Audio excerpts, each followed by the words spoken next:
ஓம் முருகா போற்றி, கந்தா போற்றி, கடம்பா போற்றி, கதிர்வேலா போற்றி. அறுபடி வீடு கொண்ட முருகா போற்றி. என் செல்ல பிள்ளையே, உன் கஷ்டத்திற்கு கடைசி நாள் இது. அற்புதம் நிச்சயமாக நடக்கும்.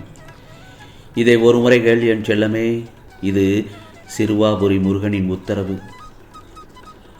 மனதிற்குள் எத்தனை நாள் என் கஷ்டங்களை புழுங்கி நான் அழுவது என்று உன் குமுறல் என் செவியில் எப்படி எட்டாமல் இருக்கும்?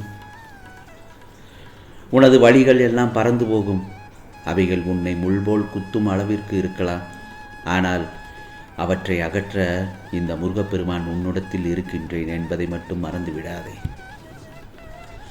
கஷ்டம் கஷ்டம் என சொல்லிக் கொண்டிருப்பதால் நீ எதிர்கொள்ளும் கஷ்டம் மேலும் கடினமாகத்தான் இருக்கும். படிகளின் மேலே அடிகள் எடுத்து வைக்கும்போது உன் கால்களின் வேகத்தை கவனி. அதேபோல் நீ கீழே அடி எடுத்து வைக்கும்போது உனது அடிகளை பார். இரண்டும் ஒன்று போலத்தான் இருக்கும். ஆனால் நீ எடுத்து வைக்கும் அடியில் மேலேயும் கீழேயும் உள்ள வித்தியாசங்கள் இருக்கிறது. வாழ்வில் ஒருவருக்கு வரும் மேலோங்கிய நேரத்தில் அவர்களுக்கு எல்லாமே உயர்வாகத்தான் இருக்கும். அதேபோல் நீ மேலே ஏறிய அடிகள் மீண்டும் கீழே நோக்கி அடிகளை வரத்தான் செய்ய வேண்டும். ஆகவே வாழ்க்கையில் உயர்வு தாழ்வு என்பது யதார்த்தமானதுதான்.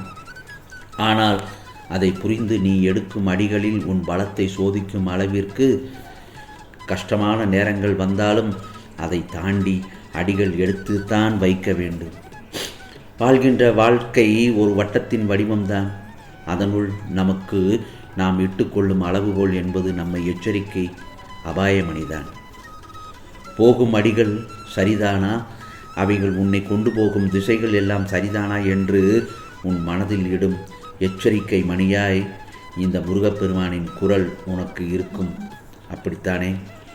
அந்த வட்டத்திற்குள் மாயை நின்ற நிழல் பின்தொடர்ந்தால் உன்னுள் போடும் வட்டத்திற்குள் மாயையின் ஆரம்பம் அதிகரிக்கும். ஆகவே உன் மனதை போட்டு நமைக்கும் குடையும் பிரச்சனைகள் எல்லாம் விரைவில் சரியாகிவிடும். பிறகு உனக்கான பல அதிசயங்கள் நிச்சயமாக நடக்கும். நீ மகிழ்ச்சியுடன் வாழத்தான் போகிறாய். நீ கட்டாயம் செய்ய வேண்டிய ஒன்று என்ன தெரியுமா? உன் முருகப்பெருமான் சொல்வது என்ன தெரியுமா? 1000 மடங்கு பலம் தரும் நான் சொல்வதை கேட்டால். எண்ணம்தான் வாழ்க்கை. எண்ணம்தான் வாழ்க்கை. எண்ணங்கள் உயர்வாக இருக்கும் பட்சத்தில் உனக்கு எந்த கவலையும் வேண்டாம். வான் நோக்கி உன் எண்ணங்களை வளர்த்துக்கொள். வலிமையான எண்ணங்களை மட்டும் எப்போதும் மனதில் வைத்து கொண்டே இரு. ஆகவே மனதளவில் இருக்கும் தைரியமே எது நடந்தாலும் சமாளித்து கொள்ளும் பக்குவத்தை உனக்கு நிச்சயமாக அது கொடுக்கும்.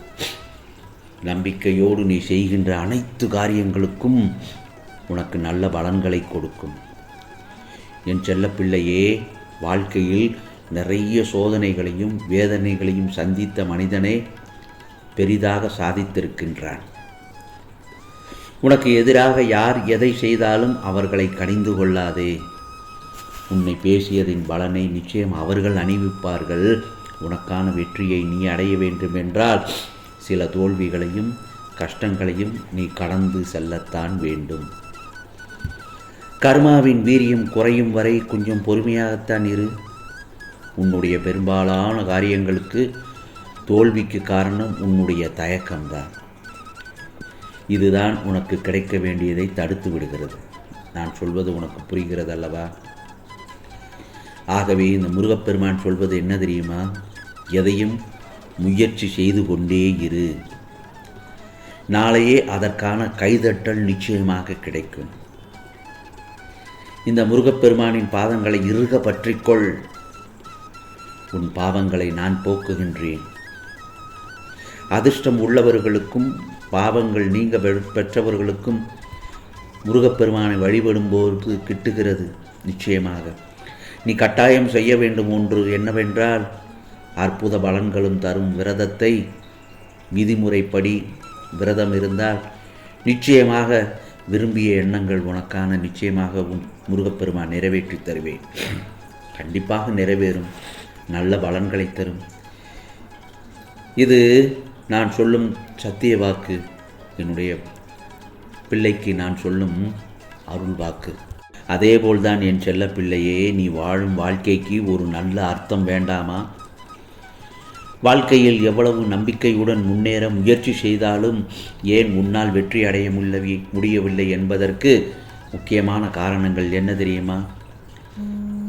மற்றவர்கள் என்ன நினைக்கின்றார்கள் என்று யோசிக்காதே, நீ என்ன நினைக்கின்றாய் என்பதே முக்கியம். ஆகவே உன் வாழ்க்கைக்கு எது சிறந்தது என்று நம்புகிறாயோ அதையே தைரியமாக செய். உன் கடந்த கால அனுபவங்களை நினைத்து வருந்தாதே. அதில் கற்ற பாடத்தை கொண்டு உற்சாகத்துடன் நீ நினைத்த செயல்களை தொடங்கு. மற்றவர்கள் என்ன நினைக்கின்றார்கள் என்று யோசிக்காதே, நீ என்ன நினைக்கிறாய் என்பதே முக்கியம். உன் வாழ்க்கைக்கு எது சிறந்தது என்று நம்புகிறாயோ அதையே தைரியமாக செய். உன் கடந்த கால அனுபவங்களை நினைத்து வருத்தப்பட வேண்டாம். அதில் கற்ற பாடத்தை கொண்டு உற்சாகத்துடன் நீ நினைத்த செயல்களை தொடங்கு. ஆகவே எந்த ஒரு செயலுக்கும் காலக்கெடு வைத்து செயல்படுவதுதான் உன்னுடைய இலக்கை அடைய மூல காரணமாகிறது. காலக்கெடு இல்லாத முயற்சி தோல்வியில்தான் முடியும். ஆகவே காலக்கெடுவை நிர்ணயம் செய்து அதற்குள் முடிக்க வேண்டும் என்று வேலைகளை தொடங்கு என் செல்லமே. நீ எடுக்கும் எல்லா முயற்சிகளிலும் இந்த முருகப்பெருமான் நிச்சயமாக உனக்கு பக்கபலமாக இருந்து உனக்கான வெற்றியை கிடைக்கும்படி செய்வேன். நீ செய்யும் ஒவ்வொரு காரியத்திலும் என்ன செய்கிறோம், எதற்காக செய்கிறோம் என்று நீ செய்வதை தெளிவுடன் செய்வதே சிறந்தது. நான் சொல்வதை சற்று கவனமுடன் கேள். தவறுகளை ஒப்புக்கொள்ளும் தைரியமும் அதை திருத்திக் கொள்வதற்கான பக்குவமும் தான் வெற்றிக்கான வழி. உன் செல்ல பிள்ளையே, மனதை அமைதியாக்கி உன் கண்களை மூடி உன் வாழ்க்கையை நினைத்துப்பார். இங்கு யாரும் எதுவும் நிரந்தரமில்லை. கஷ்டமோ இன்பமோ எல்லாம் ஒரு நாள் திரும்பவும் வந்த வழியே சென்று விடத்தான் செய்யும்.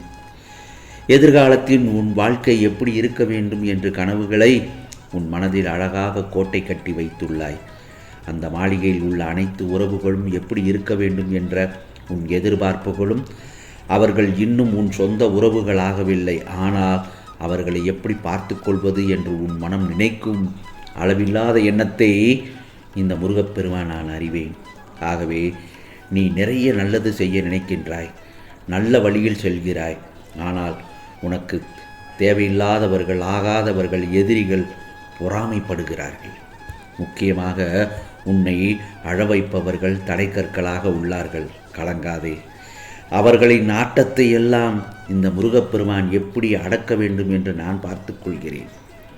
என் செல்ல பிள்ளையே, நீ சகல ஐஸ்வர்யத்துடன் நிம்மதியான நல்ல வாழ்க்கையை வாழ இந்த முருகப்பெருமான் ஆசீர்வதிப்பேன். ஆம் செல்லமே, இது முருகப்பெருமானின் சத்திய வாக்கு, அருள் வாக்கு. உனக்கானது எல்லாம் நிச்சயமாக நல்லது நடக்கும். ஓம் சரவண பவ, ஓம் சரவண பவ, ஓம் சரவண பவ.